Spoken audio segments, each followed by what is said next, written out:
Takes from New Jersey. It's the SNL Nerds, a show where two comics from New Jersey nerd out about Saturday Night Live. I'm your co-host, Darren Patterson. And I'm your co-host, John Trumbull. John Trumbull, how are you, sir? How are you doing in the blizzard of 26, the one that you'll tell your grandkids about, the one that enveloped and engulfed an entire East Coast and it froze us in time and turned everything into the frozen tundra that you see before you? Yeah, I'm okay. Okay, good. How about you? I'm all right. Yeah, I mean, luckily I work from home, so I didn't have to go deal with the car until dig my car out to snow until after work. But yeah, we got hit. Oh boy. My area didn't get hit too badly. Knock on wood. So yeah, so I'm doing okay. Okay, very nice. All right, that's cool, man. Yeah. Like I always don't look forward to having to be like, I know I have to do some shoveling. Like I always try to put it off as much as I can, but I also know that if you wait too long, the snow gets hard, and that makes it even harder to dig out. So it's like you just have to muster up all your gumption and just do it. Yeah, just do it. So so listeners, I hope you guys are okay out there wherever you're at on the East Coast. If you're in some warmer climate where you haven't gotten any snow, and screw you. Yeah, fuck you. Yeah, yeah. We don't like that. Yeah, you got it too good. Yeah, yeah. Why don't you come out to the East Coast and get some character there, softy. Yeah, you need some more hardship in your life. That's right. You need some more strife in your life. You got it too easy there. Living in the lap of luxury over in Phoenix, where the fuck you are. Yeah, fuck you, Phoenix people. Fuck you. And that's how we start our episode. Yeah. Okay, but screw you, people in the Southwest. That's right. Fuck off, Albuquerque. Nah, Albuquerque. You're okay. Actually, he gave us Breaking Bad and Better Call Saul, and you're doing Pluribus right now, so you're cool, Albuquerque. You know what? I can't say the name of your town. Yeah, as soon as I said it, I was like, I was just trying to think of a town with a funny name that I could. Yeah, no, I mean that's a good call, funny name wise. Yeah. Yeah. See, if Walla Walla, Washington was in the Southwest, I could have said that, but I can't. Kalamazoo, Michigan. Ooh, Chattanooga. Ooh, yeah. Chattanooga. Good times. All right, well, guys. Either way, thanks for listening to our podcast, and we got some news, some breaking news. We had some updates about SNL coming up, and yeah. So, as we all know, the SNL comes back to us on the 28th with guest host Connor Story from Heated Rivalry fame, and of course, as I found out recently, he was in the universally beloved movie Joker Folie à Deux. Oh, I didn't know that. He was, yeah. I looked it up, and I mean, I saw that movie, and I don't remember. Oh, you did? I saw it. I saw it in the theater, and all right. And I don't want to tell you because if I tell you who he was, it kind of spoils, a big part. He was a pivotal part of the movie, actually. Okay, tell me this: did he play a character from the comics? No. Okay, then I don't really care. There we go. Okay, so yeah, Connor Story and Mumford and Sons. This will be the fourth time they've been on the show. I do like the Mumford and Sons. They were on Joseph Gordon-Levitt episode in 2012, Taraji P. Henson episode 2015, and the Jason Momoa episode on 2018. Jason Momoa? Jason Momoa's. We covered that one. Oh shit, we did! Hey, all right. That, Jason Momoa identified himself as an SNL super nerd. Yeah, monologue. Yeah, that's when he came out dressed as cotton candy in bare feet. Yeah. Right on, rock and roll. And he took his shirt off a lot. Yeah, he did do that for the ladies. Yeah, and the chaps. But yeah, and SNL recently announced I don't remember him wearing chaps. No, on March 7th, SNL announced that we're going to have Ryan Gosling host for the fourth time, once again, with musical guest Gorillaz. That's going to be fun. I'm going to enjoy that. This is interesting. Ryan Gosling, he's hosted before in December 2015, September 2017, and April 2024. He seems to have gotten pretty acclimated with the show, and the last time people loved him, they loved his episode. My only, I guess, little qualm or quibble, SNL, I know you're going to be tempted to do this. Please don't bring back the Beavis and Butthead sketch, because I feel like they're going to try to do it. Yeah, I mean that my gut reaction is, that is better as a one-off. Yeah. But Washington Dreams 2 was okay. As I recall, even Papyrus 2 was all right. Yeah, I'd rather sometimes it can be good. Yeah, I mean, I'd rather get another Papyrus sketch than because I feel like one of the main reasons the Beavis and Butthead sketch took off so much that it did is because Heidi just broke on a level that I've never seen before. Like she broke and on top of breaking, because she was genuinely surprised by the makeup. I don't think she'd seen the makeup in full until that moment. Yeah, so my worry is that they're gonna do it again, like the person who will be in Heidi's place, and maybe Ashley, like she won't break, and then people will be like, "Oh, the sketch just okay." Yeah, that's one where the breaking definitely elevated it as a sketch. I mean, I do think it was a funny sketch without that, but yeah, the breaking, it had the sort of Debbie Downer effect. Yeah, where, so that pushed it up to another level. Yeah, so like I feel like I know they're probably gonna bring it back, and it's not gonna hit like it did, but who knows? Maybe they won't, and they'll surprise me, and they'll have something else up their sleeve. But we'll see. And but I'm really interested in seeing the Gorillas as musical guests, because I know that's going to be funky. That's going to be cool. Yeah. That's going to be funky because as many as people, if you don't know, Gorillas not a real band. Much like in the that's very cruel. Darren. Well, they're not. That's almost slanderous. They're not like flesh and blood. They're like they're like the Alvin and Chipmunks or the Archies. Again, so prejudiced. What? I'm just saying. Folks, I distance myself from Darren Patterson's comments. They're cartoon characters. They ain't real peoples. Wow. See, wow. All right. See, as soon as I said that, I heard how it sounded. I sounded like one of those. I'm gonna stick the NAACP. Wow. The National Association for the Advancement of Cartoon People. Oh, damn! Nice. Yeah. That is. Thank you. You know what? That deserves applause. Well done, Thank sir. You. Well done. But so for those that don't know, the Gorillas, they're the brainchild of Damon Albarn, who's the front man for the band Blur, and Jamie Hewlett, who's a comic book illustrator best known for Tank Girl. And they've been around since like the late 90s. Is it that long? I thought they went back to like the early 2000s. No, wow. This will be interesting to see how the group is aged. Yeah, it might. I bet they've aged very gracefully. yeah, I'm sure they drink water, they moisturize.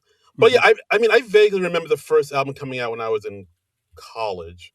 I want to say 97, but I could be wrong. All right. But yeah, they've been around for a while, so it'll be interesting to see how. I mean, they've played live before in like Lollapalooza, like live festivals and big events. So they can do it, but so it'll be interesting to see how they pull this off on SNL. Yeah, for sure. They're going to have to animate very, very quickly. Yes, for a live show. Yeah, get on it, Jamie Hewlett. You get to work. Get to the drawing board, my friend. And they just released today, just now, on March 14th. Harry Styles pulling double duty once again. The first time he did it was back in November 2019, and he's back again. He has a new album to promote, so we'll see Mr. Styles, styling and profiling once again on the SNL stage.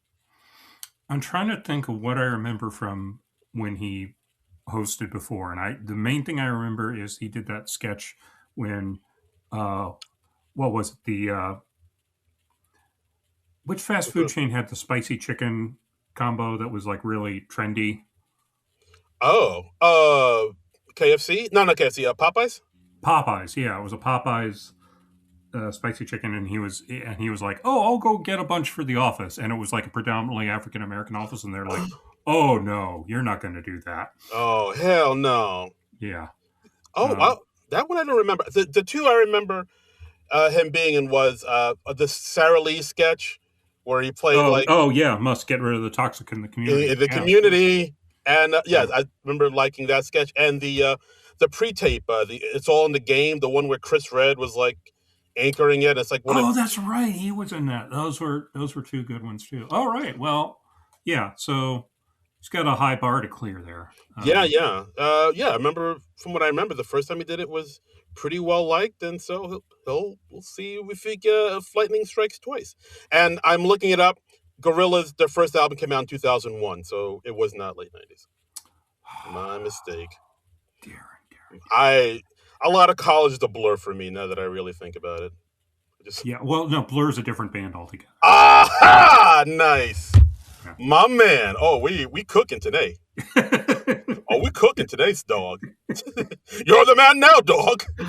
You're the man now, dog. Yeah, that's another thing from the early 2000s, I think. It is, yes. That's when I was king.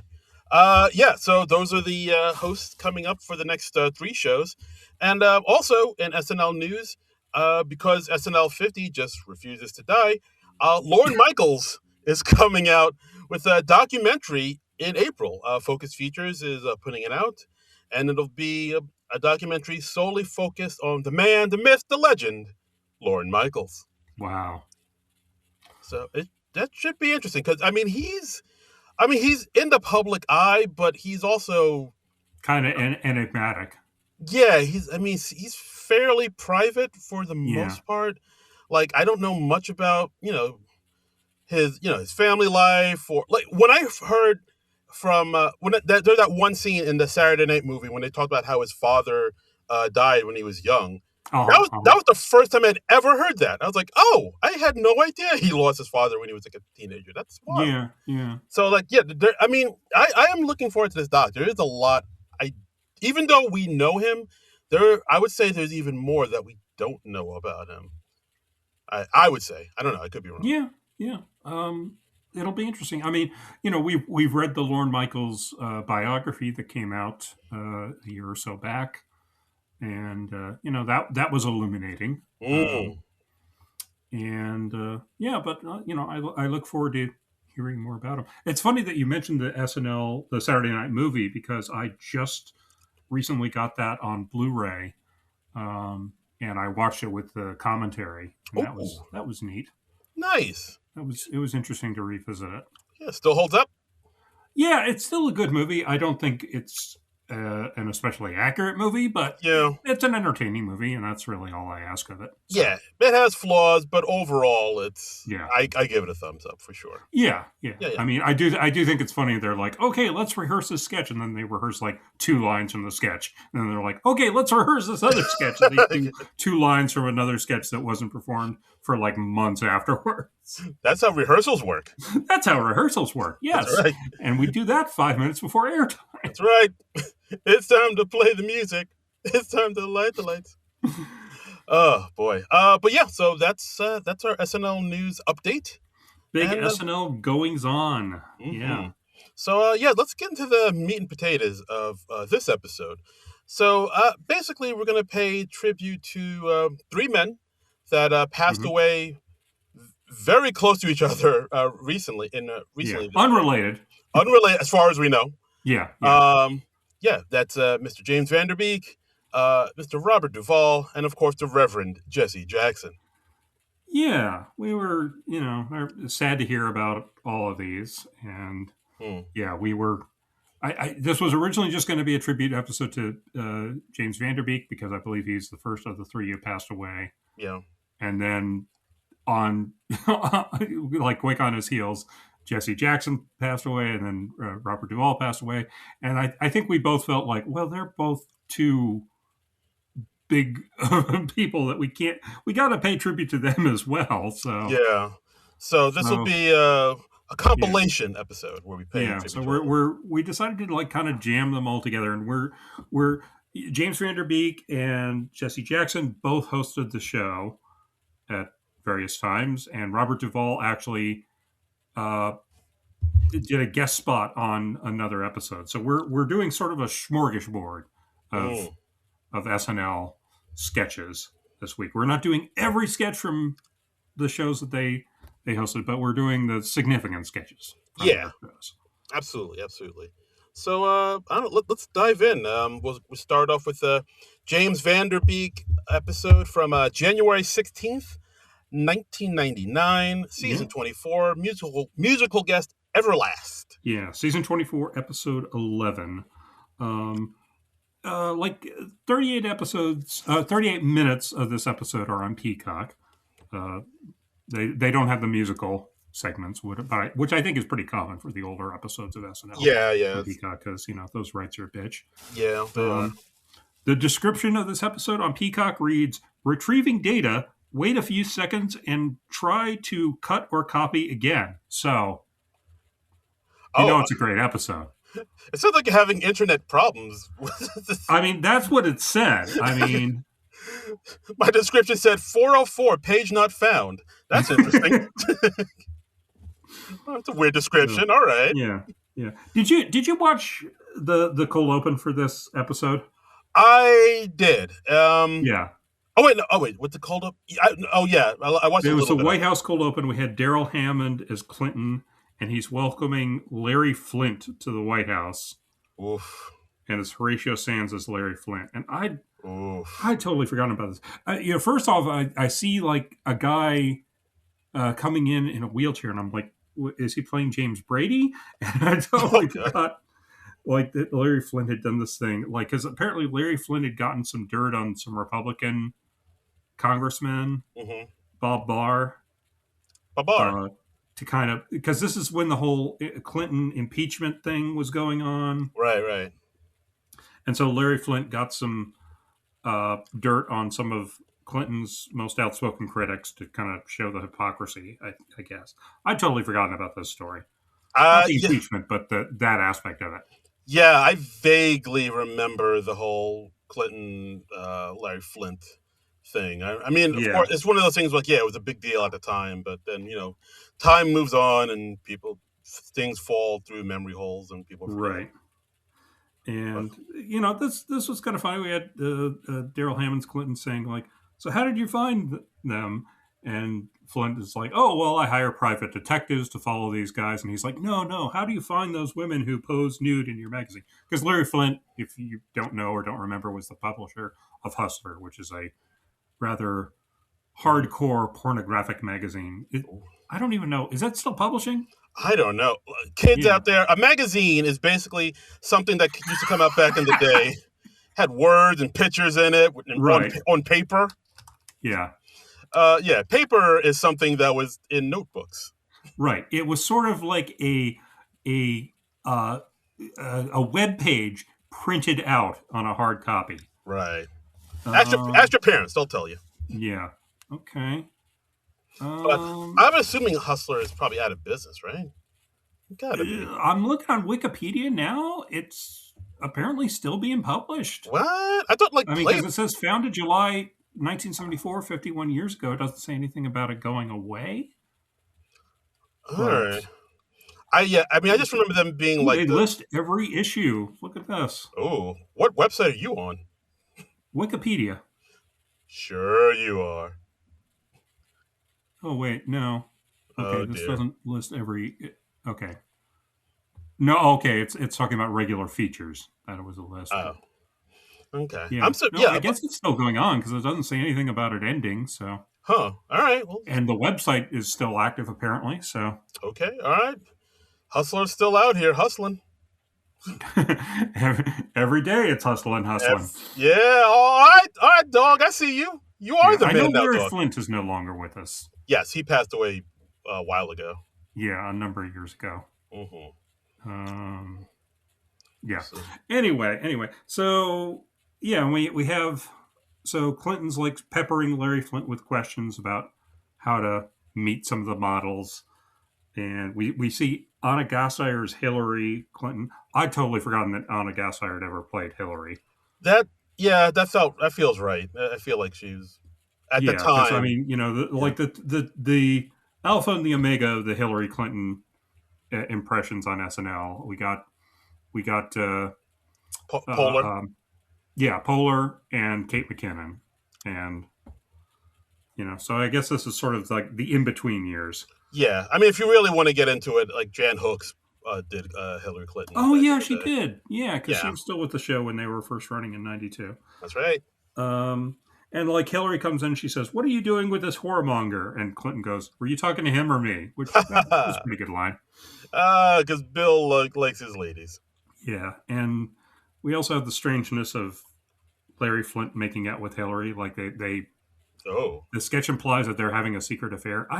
The uh, sketch didn't go over in a big way. This wasn't getting a whole lot of laughs. yeah. This one was kind of all over the place and Yeah, a little like it hits the same beats. Like, oh yeah, the president's a horn dog, and the Larry Flint's kind of slimy, and Hillary's a uptight shrew, yeah, and the end.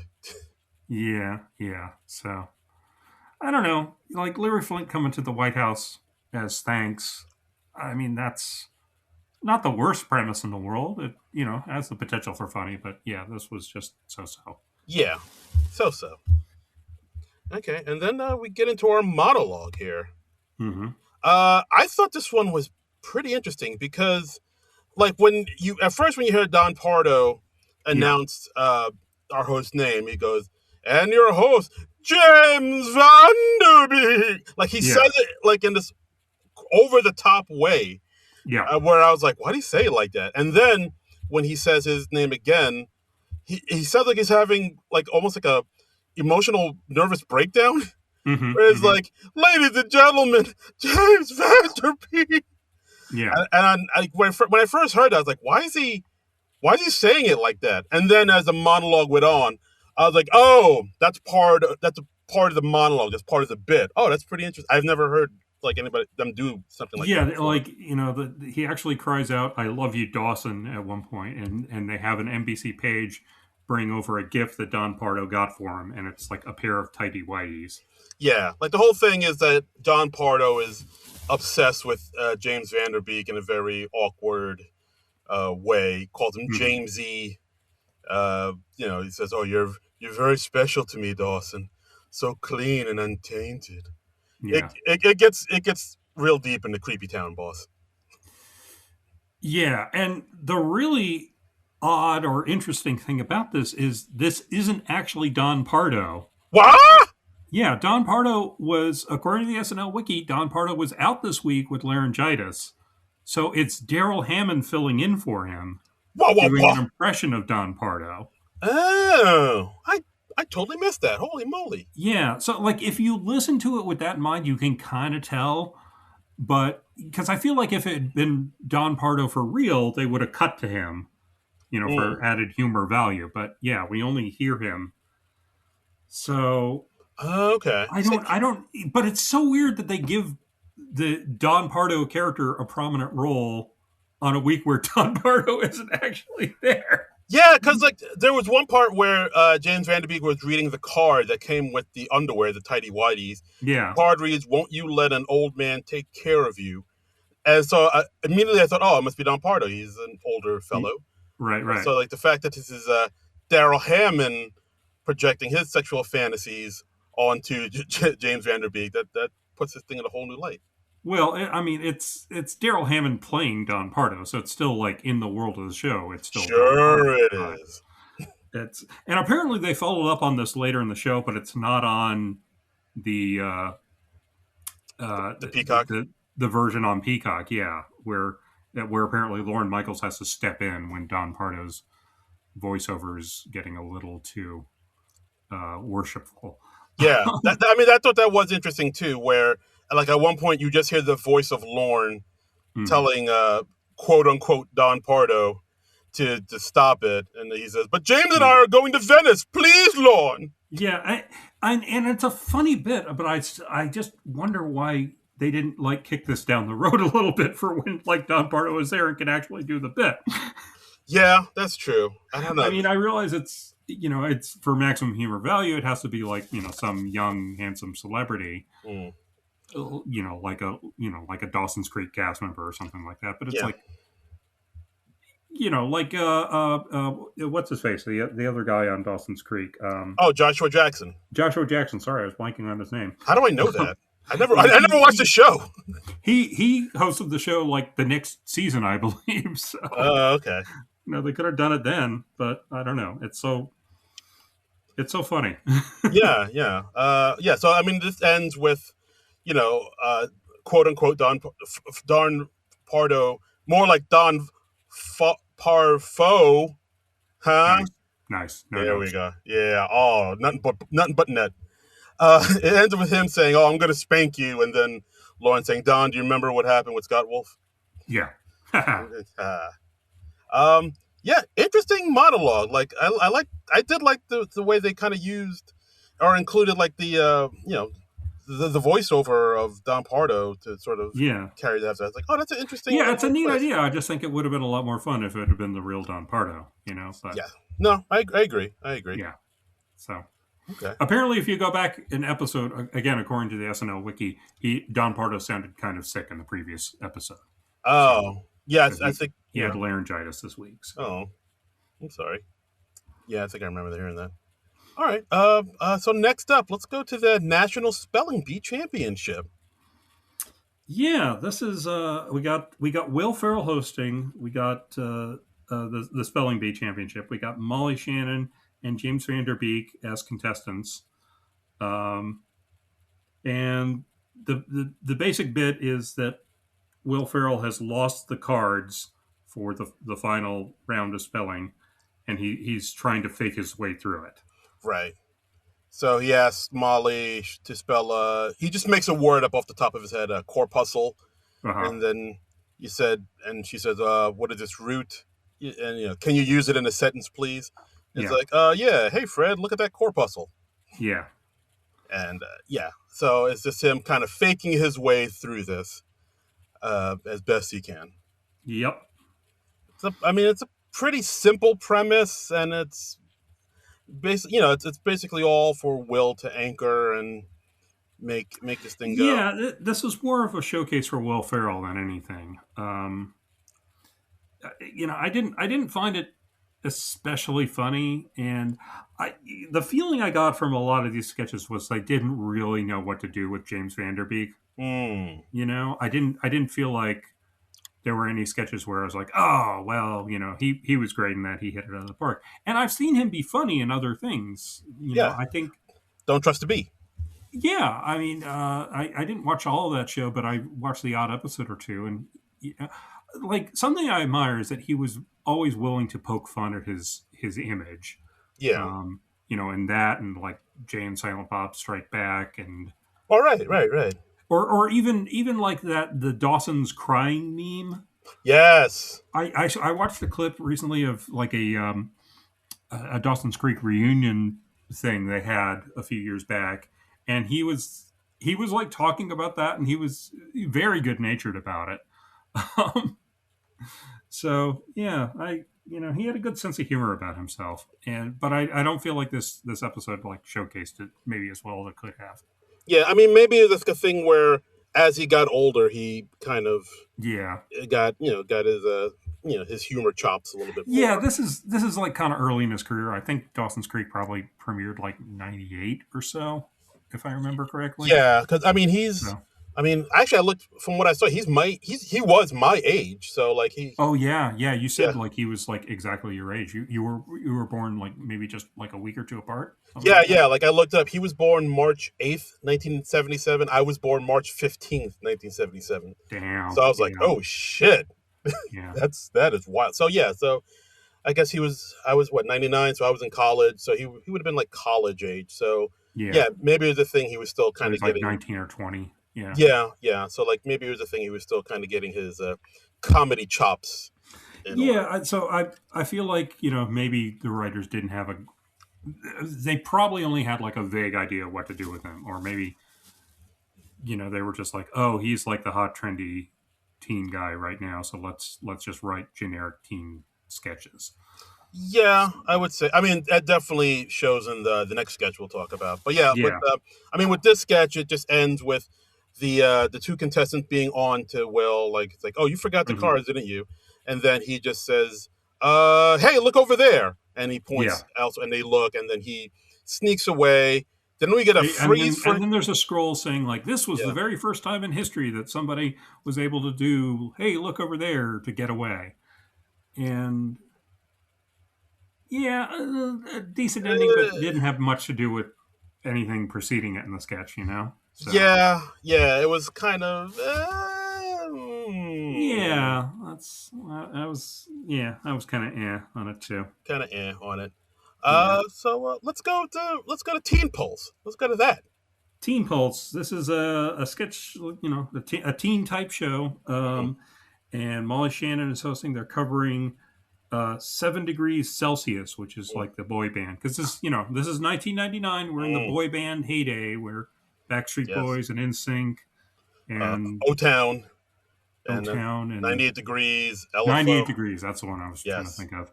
LFO. They ruled the world. Oh my God, with an iron fist. Yeah. So we've got a boy band, 7 degrees Celsius. We got James Van Der Beek, Chris Parnell, Chris Kattan, Jimmy Fallon, and Horatio Sands. Yeah. So I think at this point, Horatio, Parnell, and Fallon were just featured players, if I'm not mistaken. Yeah, that sounds right. Yeah, because Kattan came in at the same time as Will Ferrell and them.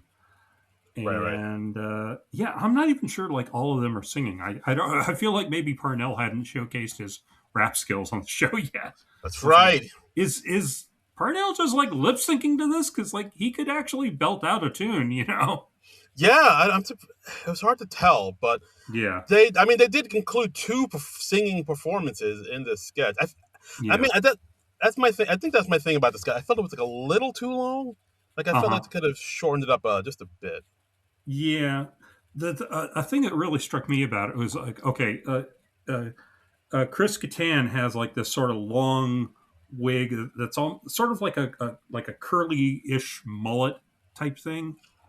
Like I think it's what they looked like. Chris Kirkpatrick from NSYNC. He had like the but I thought he looked like Anthony Cumia from the opening show, and I was just like, that's weird. Cumia. Yeah. All right. If you know what Anthony Cumia looks like, that's like Kattan was like almost a dead ringer for him, except for the facial hair. Okay. Oh, Kattan. I'm thinking about Parnell. Parnell had the Chris Kirkpatrick hairstyle, but yeah. Yeah. No. I was talking about Kattan. Okay, but yeah, that I can see. Yes. Yeah, because they have. There's enough similarity of facial features there. And we got Molly Shannon, we got Anna Gasteyer as another host. I was impressed that they put her in braces for the sketch. Yeah, like I was like, are those real? Like, those can't be real braces. Well, I mean, obviously fake braces of some kind, but I was like, does SNL have a dentist on hand? I don't know. I guess she just like slipped on some fake teeth that had braces on them or something. That makes sense. And we had Sherry O'Terry as. She's interviewing Will Ferrell, who's the guy who founded the group, who's like this Lou Pearlman type. And he's like, oh, yeah, I just finished serving my 7 months for downloading inappropriate materials. Yeah. And I still manage the group, even though I can't be within 50 feet of them. Yeah. And then the camera pans and we see he has like security standing right next to him. Right. Because usually he does his searching for boy bands in runaway shelters and teen church groups. Sure. Yeah. Yeah, I mean, there are a funny-ish idea, but again, just a very generic idea to put a teen star into. Yeah, because I mean, this was like you said, there's a time where boy bands were ruling the roost.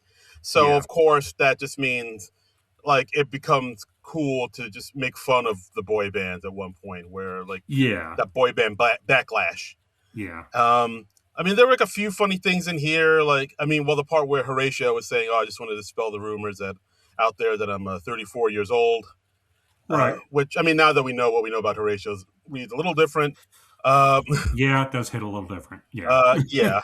But for the most part, this sketch is okay. I feel like if you shortened it up a little bit more, this would have popped a little bit more. Yeah. I don't, I realize... Yeah, we want to showcase our female cast members too, but I don't know if we needed Molly Shannon and Anna Gasteyer and Sherry O'Terry as three different hosts or interviewers Yeah, in there. That that would have helped tighten it up.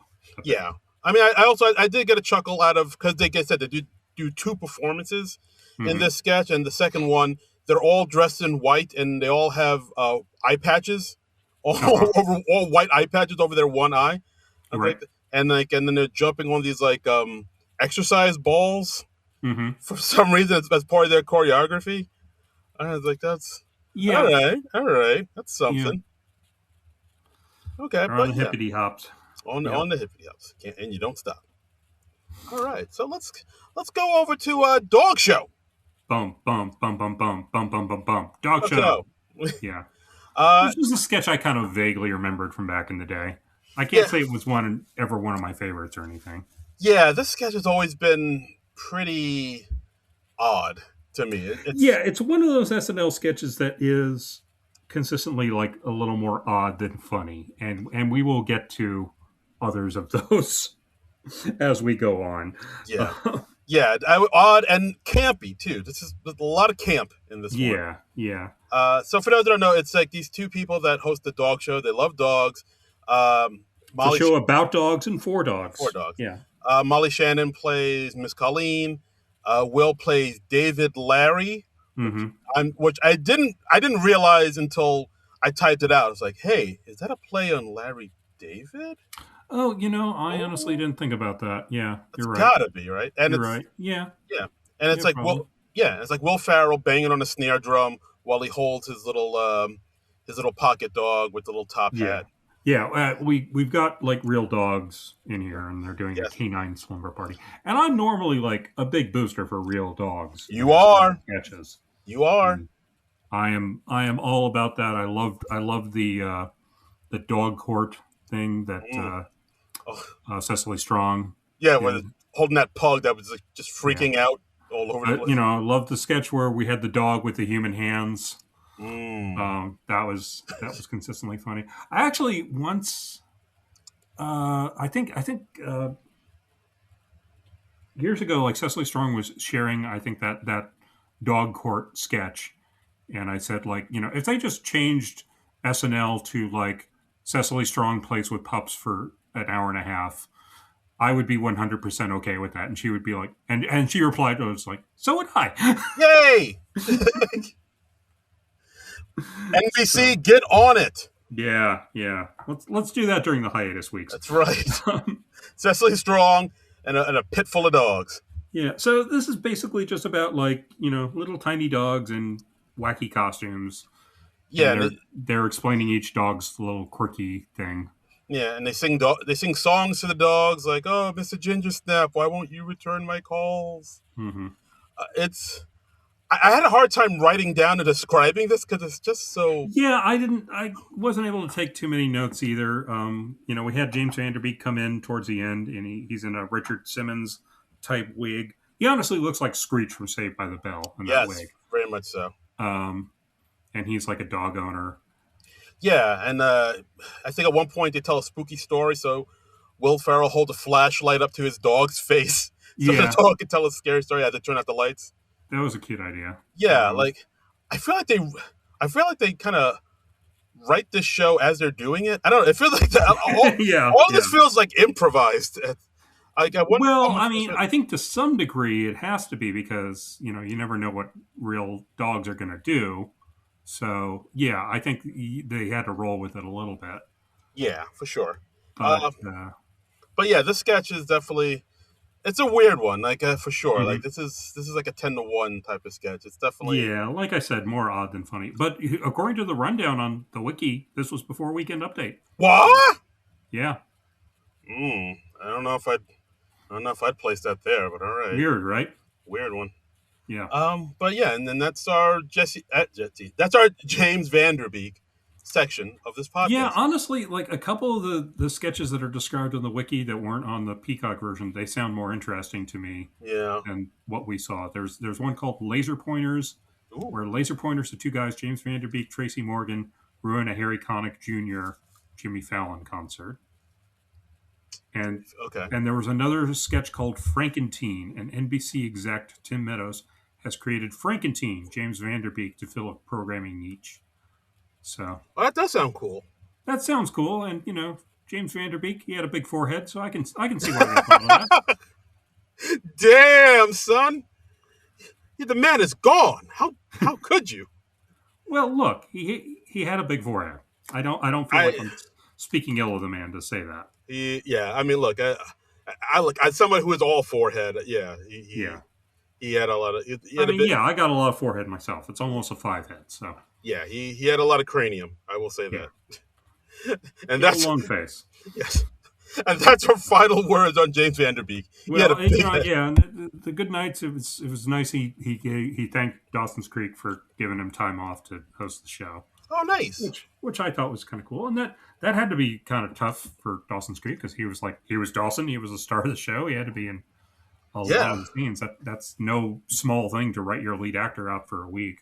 Yeah, you can't be like, oh yeah, he's out of town in this episode, guys. I wonder if they just wrote him that week or something. I'm now kind of curious about what episode of Dawson they were shooting. Yeah, hey Pacey, where's Dawson? Oh, he has a cold. Something, as writers are wont to do. Yeah.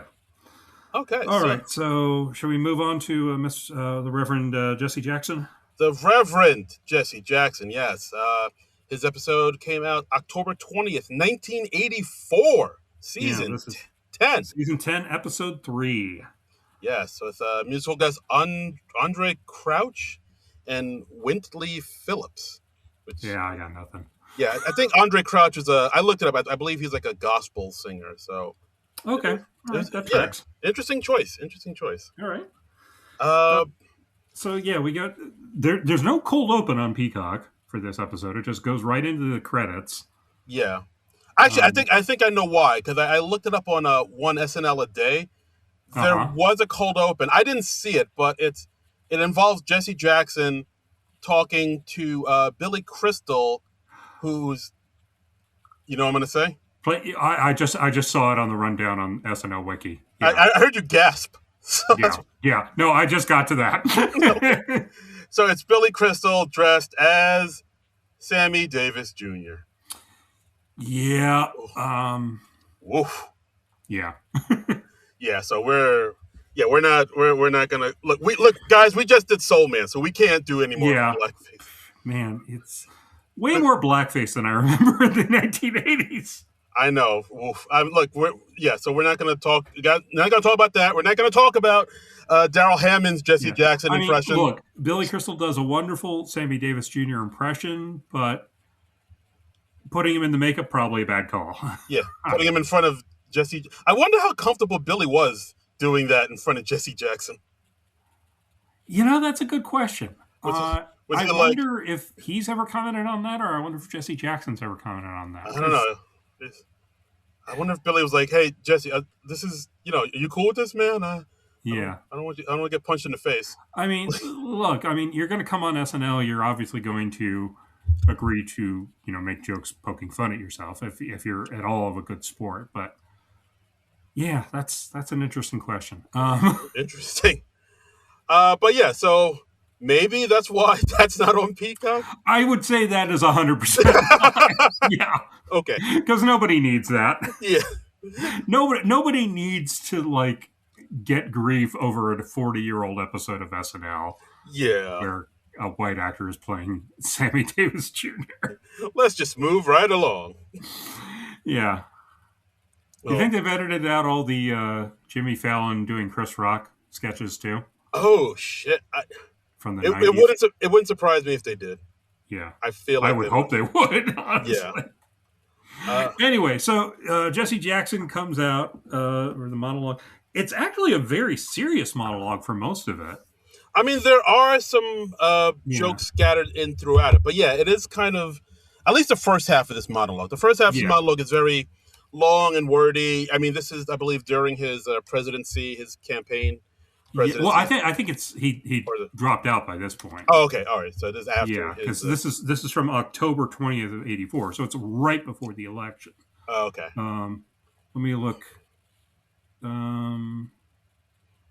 Okay. But I'm just trying to see if I can find when he dropped out. okay. But I will say this: like when he walks out onto the main stage, it's this cool looking subway set that Yeah, looks really cool. I was like, I oh, did like the '80s SNL set, the yeah. I was home like, oh, base, and yeah. I yeah, was like, oh, this is dope. Why don't we do this hmm anymore?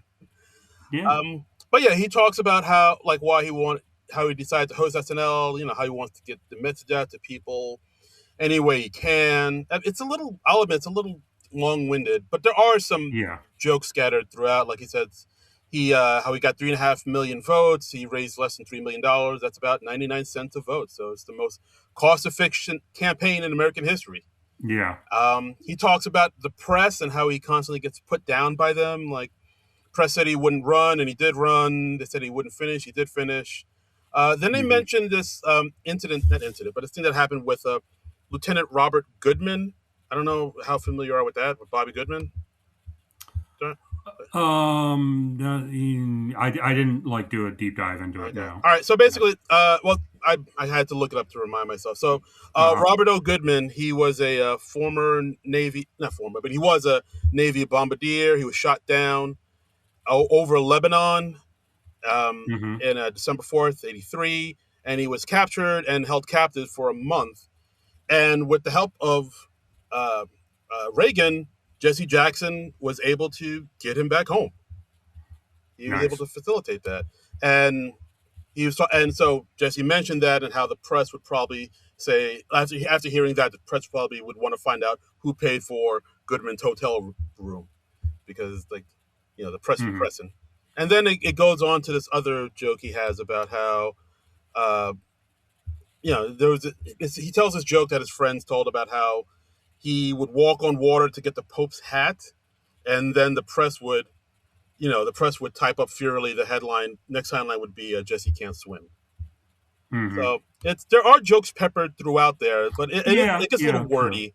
But then the Yeah. second part of the monologue is where I feel like it's a lot stronger than the first half.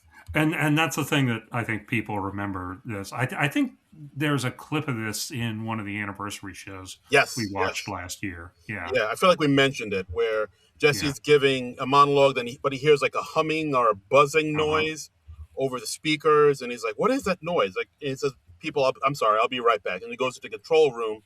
We see all the directors and engineers being like, "Oh shit, he's coming! Go, go!" And then Yeah. all the white control room White, white control white. Yeah. control room people leave, and a lot of all these black men run in and take their place just in time for Jesse to see them all there. But like, hey, what's up, brother? By the way, I just found the information. Jesse Jackson was eliminated at the Democratic Convention on July 18th, 1984. So this was just like a few months after he Okay, dropped out of the race. And okay, he, got he endorsed the eventual Democratic nominee, Walter Mondale, it. on August 28th of that year. Okay. And then Mondale got his ass handed to him in the '84 election. The Uh, only state he carried was his home state of Minnesota. God damn it! Or wait, was that his home state? It better be. I hope so. Yeah. If it Well, wasn't, anyway, that was the only state he carried. He might have lost his state. I oh can't boy. remember where Mondale was from. Minneapolis has always been cool. Minnesota. But yeah, but Mhm. God, Reagan was so freaking popular in the '80s. It was insane. It was. Yeah. Ugh, let's. Oh, he was from Minnesota. Okay, so he did carry for his home state. Okay. Yay. Well, there we go. But woof, that's humiliating. He got trounced, as Yep. it were. Yep. So anyway, yeah, I like that gag of him going into the control room, especially with the setup of him talking about SNL employing so many black people, Yes. and and they also they're they're so, I don't know if ballsy is the right word for it, but they're bold enough to be like to imply that none of the black people there really know how to do the jobs. He's like, "Oh, it sounds like you need more feedback," and Jesse Jackson's like, "No, I got more feedback than I know what to do with. I got a buzzing," and he's like, "Oh, right, right, right. Feedback's bad, right." That's, And then when the regular control room team comes back in, he's like, "Oh, I'll pull your car around like usual." yeah, that was. I mean, they go there, man. Yeah, they really do. They really do. But Good monologue, I thought. The first half, like I said, a little wordy, a little A long, little dry, little yeah. dry, but that second half, man, pow. Yeah. Absolutely. So then we go into the sketch that I saw making the rounds. Uh-huh. After Jesse's passing. The question is moot. It's a sketch it's not on Peacock, but you can find it on like Daily Motion and whatnot. Mm-hmm. Um, Yeah. interesting sketch. So this is a game show. Jesse is the host. He began. The show is called "The Question Is Moot." He asked the contestants their names, what they do. We have Gary Kroger talking Mm-hmm. about how he's a toy tester. Jesse cuts him off. Julie Lee Dreyfus saying her name is Martha Rogers. Jesse says the truth. She says Barbara Wilson, Mm-hmm. which is a weird little aside. Yeah. And then Mary Gross began to say her name, and Jesse said that's not important. Yeah. So he's like putting all the contestants in their place right at the top.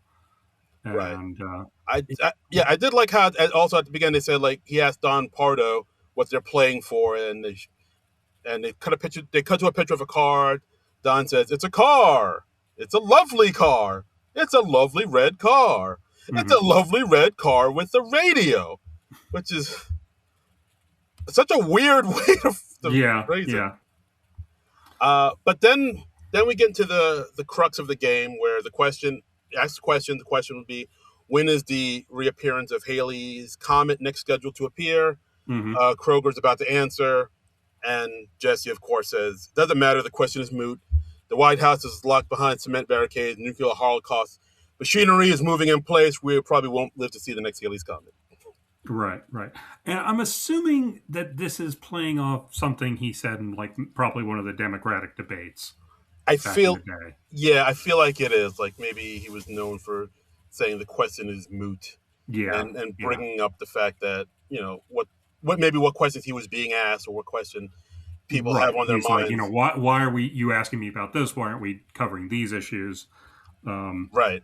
Like at one point they ask, which president is pictured on the $100 bill, and Jesse Jackson cuts in and says the question is moot. Under the last 4 years of the Reagan administration, few people even got to see $100 bill. That's a good line. Yeah, that is. And then I think Mary Gross's character says, "Excuse me, Jesse, but will we ever get to answer a question?" And he, of course, says the question is moot. Yeah. Under the Reagan administration, answering questions is no longer priority. Then he goes into talking about tax cuts for the rich, and major corporations pay no taxes while the average American pays all the taxes. Which is, glad we cleared that up. Glad we're past that problem.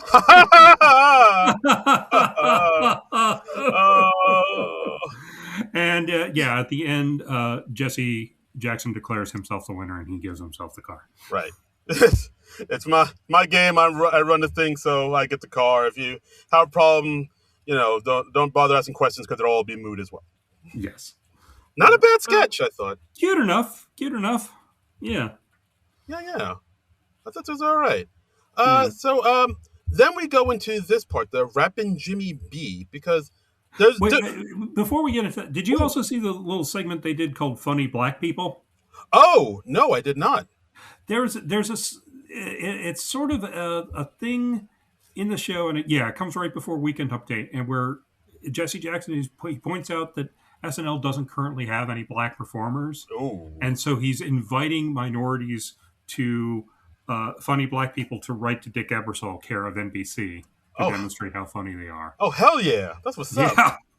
And they actually show like Dick Ebersol on camera, like standing off stage. So just sweating profusely. Like, oh man. You look pretty calm, all things considered. Oh, okay. In my mind, he's like wringing his hands nervously. But this is '84. We're in the post Eddie era, so yeah, I totally get it. You want to keep that momentum going. Yeah, I guess I didn't look up when the next time we had a black performer on SNL because I had a feeling it was going to depress me. I feel like the next black one after Eddie was like Chris Rock, which that had to be in the '90s, right? Yeah, because so after this era, then Lauren would come back. Yeah. That was season. Oh, actually, no. Denitra Vance. I'll say Denitra Vance. Okay. Oh, yeah, she was in the '85 cast. That's right. Then after Denitra, I think it was Chris Rock. Yeah, she was that black girl. Yeah, because then after that's not me being racist. That was one of her sketches. It was one of her sketches. Please don't send me letters. Calm down, black people. It's okay.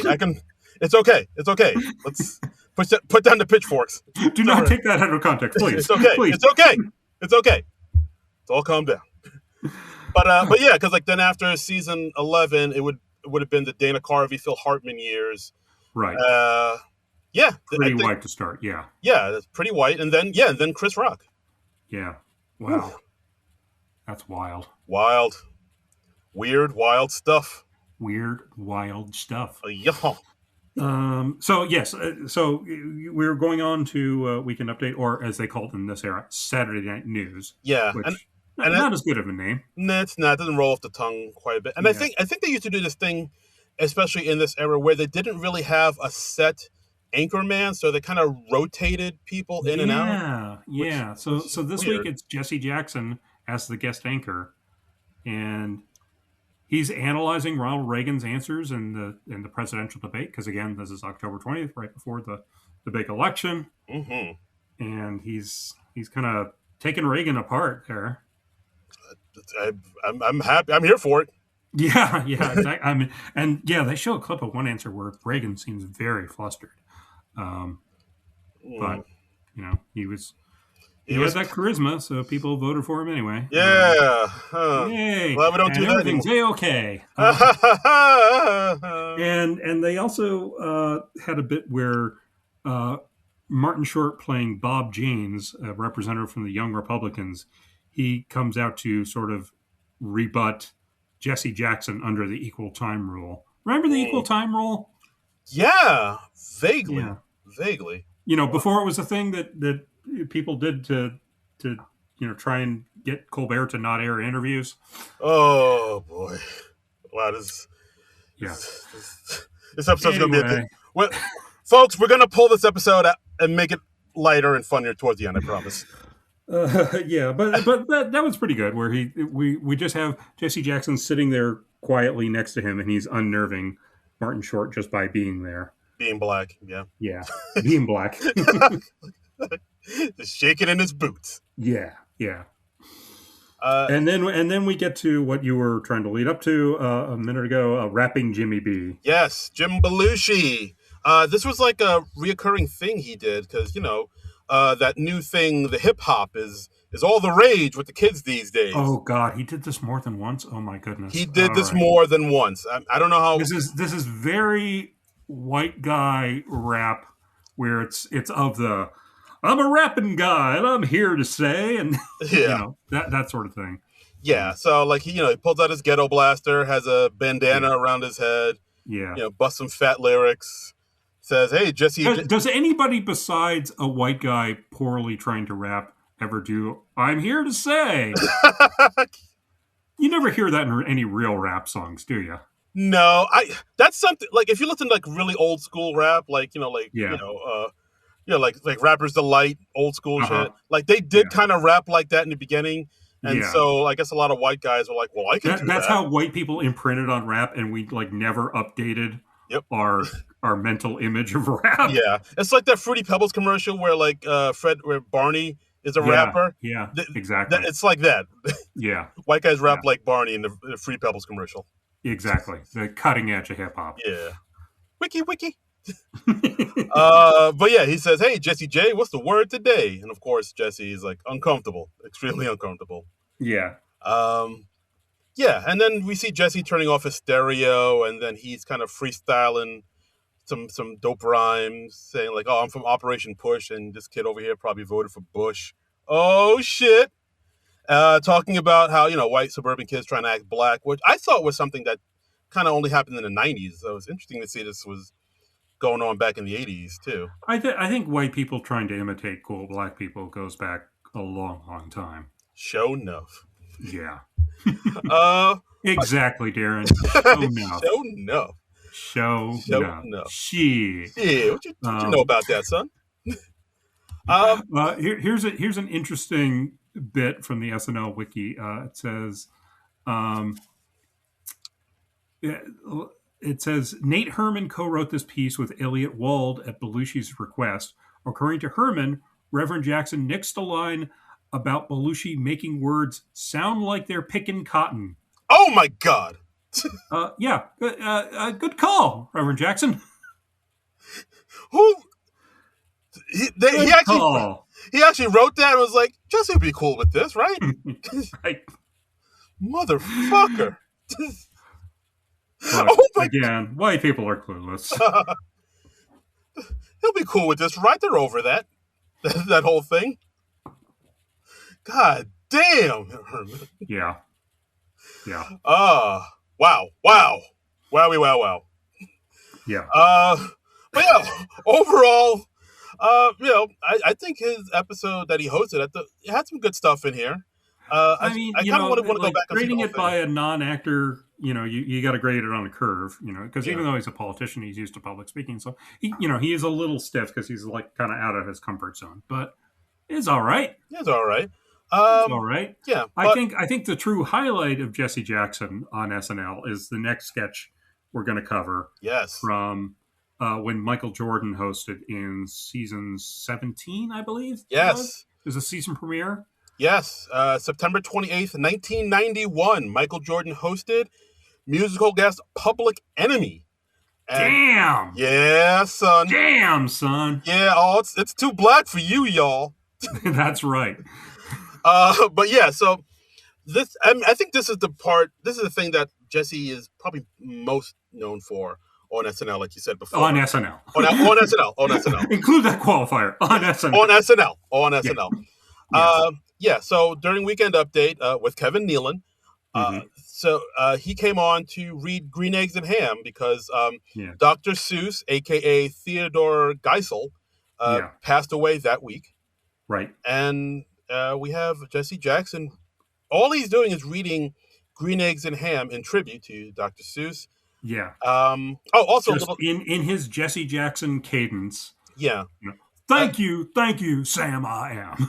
Yeah, and also like a little side note. So this wasn't the only person the show paid tribute to because Public Enemy's second performance, they did a moment of silence for Miles Davis, who passed away that day. Actually. Oh, damn. Yeah. He died on September 28th, 91. Okay. So, but yeah. That's cool that they did that tribute. Yeah, nice. But yeah, I mean, all this part is Jesse Jackson reading Green Eggs and Ham. And of course he says, instead of in full, and all, but he says instead of reading from 1st and 2nd Samuel, I'll be reading from Sam I Am. And it's a simple premise, but the fact that he kind of does it with the gravitas of a church preacher, really elevates the material. And this is something that could have been funny if they just had, like, say, somebody imitating Jesse Jackson, preferably a Black House member. That's right. But the fact that it's Jesse Jackson himself doing it makes it all the funnier. Yeah, it's great. I mean, at one point he slams his fist on the desk for emphasis. He wipes his brow when he's done. It's just chef's kiss. Just takes him to church. Hilarious. The audience is loving it. He's getting so many laughs, and it's great. It's absolutely. Yeah, I love that he had the sense of humor about himself to do that. It's pretty fantastic, and you can see why it's the most beloved thing he did on SNL. On SNL. So and I guess that's our Jesse Jackson segment. R.I.P. Good sir to you, and we'll see you at the crossroads, to quote Bone Thugs and Harmony. Yeah. That's good, right? And lastly, we're going to cover somebody who's had some, I guess, minor flirtations with SNL. I'd forgotten he'd been on the show at all. Mr. Robert Duvall, who passed away at the age of 95. Right. It's easy to forget that he's been on the show because technically he's never hosted, but he did. Right. He was a special guest host on the Garth Brooks episode from February 28th, 1998, season 23. Yeah. I wonder if, like, Robert Duvall was in there as, like, a bit of a ringer because, like, we don't know how good this Garth Brooks guy's going to be. Possible. But this was also something that the show, only this season in particular, they did it, like, 3 times. Our good friend on our Blue Sky account, John Ananias, mentioned that too. Like he's curious why they did this 3 times, where they would bring in a typically dramatic actor as a special guest, because Robert Duvall did it in the Garth Brooks episode.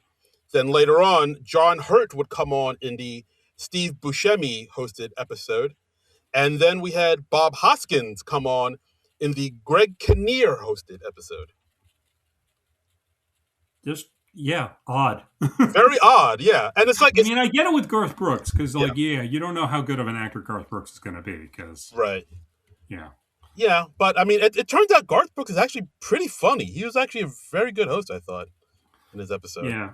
And, and just to be clear... Especially that Chris Gaines character, right? Yeah, Chris Gaines, he's got no talent. But Garth Brooks, he's good. Yeah. And also, this is different than somebody coming on as a cameo, because, like, in these instances, like, these special guest stars, they had, like, bumper photos made for them.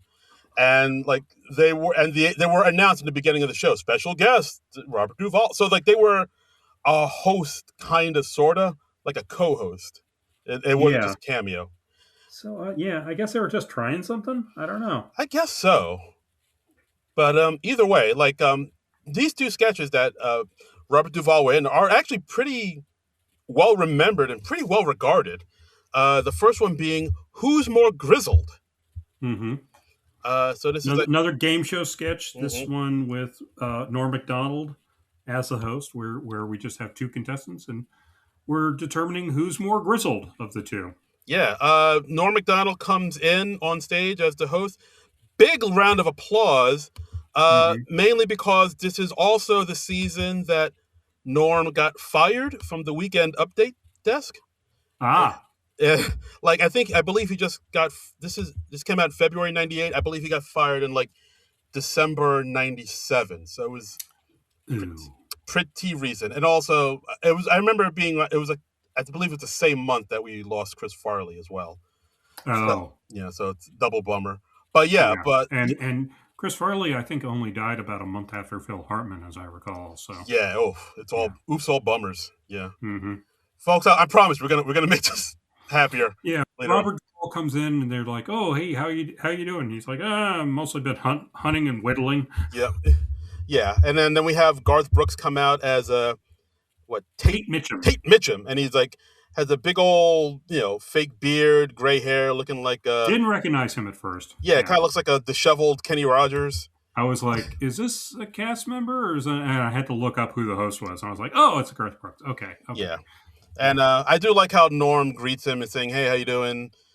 Tate says, oh, I don't much care for you. And, of course, Norm says, a lot of people don't. Yeah.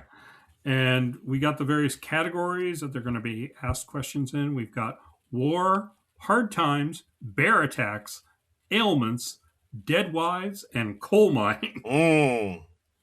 That's grizzled. So they basically just are given those topics and they expound on those topics. Yeah, like the question will be ailments. Question is, how are things treating you?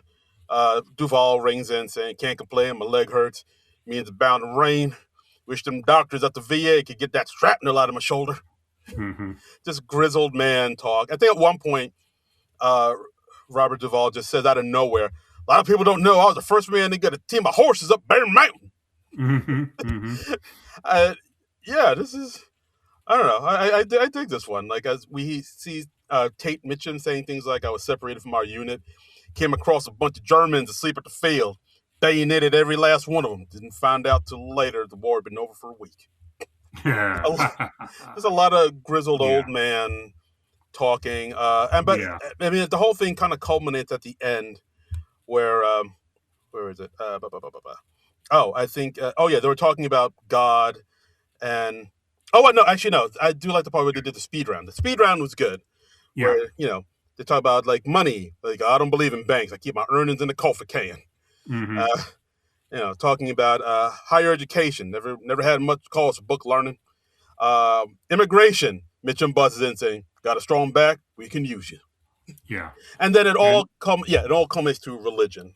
Yeah. The day I set foot on that beach in Normandy, I never wished more that there was a God in heaven, and I was never more certain that they wasn't. and that gets even Tate to say, "Damn, you are grizzled." So, Yeah. yeah. So Wayne, Robert Duvall's character, is named the champion. Yeah. And, I think that pause, because like Tate, Garth Brooks takes like a long pause before he says, mm-hmm. "Damn, you are grizzled." Like, Yeah. like he's in awe. And Tate kind of wants to be friends, and and he says like, "I buried too many friends to make." And then they say, "Wayne, enjoy your prizes." He says, "No, I don't need your charity. Ain't no such thing as a free lunch where I come from." I feel like I want to say that line to somebody. I buried too many friends to start making new ones. Yeah, yeah. I And mean, it's fun because it's Robert Duvall. I mean, Wayne, or excuse me, Garth Brooks. I nearly said Wayne Brady for some reason. whoa, I get those two mixed up all the time. Happens all the time. Yeah, I don't see color, Darren. Oh. Garth Brooks is like, he does a good job playing grizzled, but of course Robert Duvall is grizzled, so yes, yeah, he's the logical winner there. Absolutely. Yeah, pretty funny sketch. Pretty funny sketch, and I did like that one line flub that one person had. So basically, it's Norm telling Robert Duvall what he won, and then the prize keeper saying he won some salted meats and a bottle of Rebel Well. Yell. Mm-hmm. Like he corrects himself immediately. And I looked it up. The guy that says that flubbed the line, that's the show's lighting designer, Phil Himes. Oh. Yeah, so not a professional actor. No. Okay. He's a lighting guy. All right. But yeah, I can see why this sketch is so well liked and beloved. It's pretty funny. It's, grizzled old man talks. It's always put a laugh in your belly. Yep. Good sketch. So then we go into this next sketch, the second sketch Duvall was in. I just wrote, I couldn't find the right name for it. I just called it Lay Lady Lay. Yeah, I think that's the name of it. Yeah. So we got Robert Duvall as a patient in a hospital. He's having surgery tomorrow, and it's like 2 in the morning, and Will Ferrell comes in and he starts singing the Bob Dylan song "Lay Lady Lay" to him. He explains it's part of a program to sing that song at 2 a.m. to ease patient anxiety. Yeah. And of course, this just makes Duvall more anxious and uneasy. Mm-hmm. Yeah. And of course, Will Ferrell tries to gently brush his cheek as he sings "Lay Lady Lay," and he says, like, every time you stop me and interrupt me, I have to start all over again. So that's kind of the beats of the sketch, whereas and he's also going to hold his hand and give him a bath. Yes, he's going to shave him and bathe him later in a minute. And of course, it's Duvall really just fighting back against, just like, no, get away! I don't want you here. It's like, lay, lady, lay, lay, lady, lay upon my big brass bed. I mean, this is real 10-to-1 land material. I wasn't too nuts about this one. I feel like it's one that's like a little more odd than funny. So yeah, I'm with you. It's interesting. It's out there, but it didn't make me laugh very much. Yeah. So. And at the end of the sketch, like he calls the nurse in, nurse played by Anna Gasteyer, and he's like, "Oh, what's wrong? You don't want to hear Will sing "Lay Lady Lay"?" And he's like, "No, I want him out." And he packs up to leave, and then Duvall feels bad, admits he's nervous about his gallbladder surgery, and then ends up with the two of them holding hands singing "Lay Lady Lay." And Will Ferrell's last words are, "I'm going to bathe you now." Yeah. But he starts moving the sponge over his hospital gown. Yes. Nothing sexual about it. He's just bathing a man singing "Lay Lady Lay." Yeah. A clothed man. A clothed man. Yeah. But yeah, I see what you mean. Like, this one is definitely 10-to-1 land. It's an odd one for sure, but I could see what some people would get out of it. I found it charming enough. Not my personal thing, but all right. Okay. And those are the two and only sketches that had the late great Robert Duvall in them. And any parting words would you'd like to say, John, about Mr. Robert? I mean, Robert Duvall, he was one of the greats. I mean, I can't think of anything I've seen him in that he wasn't great in. I mean, the Godfather movies, The original MASH movie is one of my favorites. He was Frank Burns in that. Right. Apocalypse Now. Apocalypse Now, yeah. I'm a big Sherlock Holmes fan. He played Dr. Watson once in the movie version of the 7% Solution. Oh, I didn't know that. So, that's an offbeat Robert Duvall performance. Oh, okay. He occasionally got some grief over his English accent in that, but yeah, I get it. But I mean, well-respected actor, did a lot. He was one of the greats. Put in the work, and he will be greatly missed. Yep. Mm-hmm. And that's the episode, guys. I think that's all we got here. So let's go to the blue sky. I know I mentioned John Anais. He seemed to be probably the only one we have here who reached out to us. Of course, he mentioned the special guest, stints that they did on SNL with John Hurt, Bob Hoskins, and Duvall.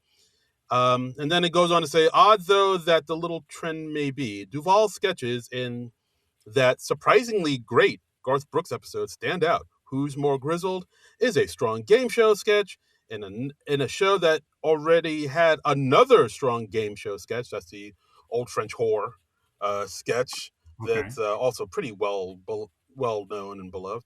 And Lay Lady Lay is not on that level, but an oddity I enjoy. All right. Yeah. Far out. Okay. So thanks you for that, John Anais. And that's our episode, guys. Thanks for listening to our podcast. As always, you can follow us on the Blue Skies. You can reach out to us on the Blue Skies at SNL Nerds. You can listen to this magic on the YouTubes, on our YouTube page, Non-Productive.com. You can donate to our Patreon. And as always, you can follow me on all the social medias at Darin Credible, DARIN Credible. And you can follow me on all the socials at Trumbull Comic. That's TRUMBULL and the word comic. And so next week we'll be back with covering another live new episode of SNL. Yes, Connor's story, heated rivalry, Joker Folly Adieu. Will they even mention it? I don't know. Yeah, maybe. That was kind of an infamous. Oof. I don't know if it was an outright flop, but it didn't do as well as the first, certainly. No, God, no. It was no. I haven't watched Heated Rivalry at all, so I'm not really familiar with this person. So I'm going to be coming to it cold. I feel like a lot of people will. Like it seems like a lot of people forgot he was in Joker Folly Adieu, and I looked up his IMDb page, and he's done stuff here and there, but the Joker movie and Heated Rivalry are definitely the two biggest thing he's ever done. So Rivalry is one of the trendy shows at the moment. So so I feel like a lot of people, this will be an introduction of Mr. Story, for sure. For us non-heated rivalry watching people, we're not in the heat. We're not in heat. We're not in the heat. Mm-hmm. No, but I feel like we're gonna have a gay hockey sketch or two. Yeah. So get ready, gird your loins, fellas. It's about to get hot. Anyway, that'll be next week on SNL and on the SNL Nerds. Will join us as we cover that whole thing. But until then, Nerds out! This has been a non-productive media presentation. Executive producer Frank Hablawi. This program and many others like it on the Non-Productive Network is distributed under a Creative Commons Attribution Non-Commercial No Derivatives license. Please share it, but ask before trying to change it or sell it. For more information, visit non-productive.com.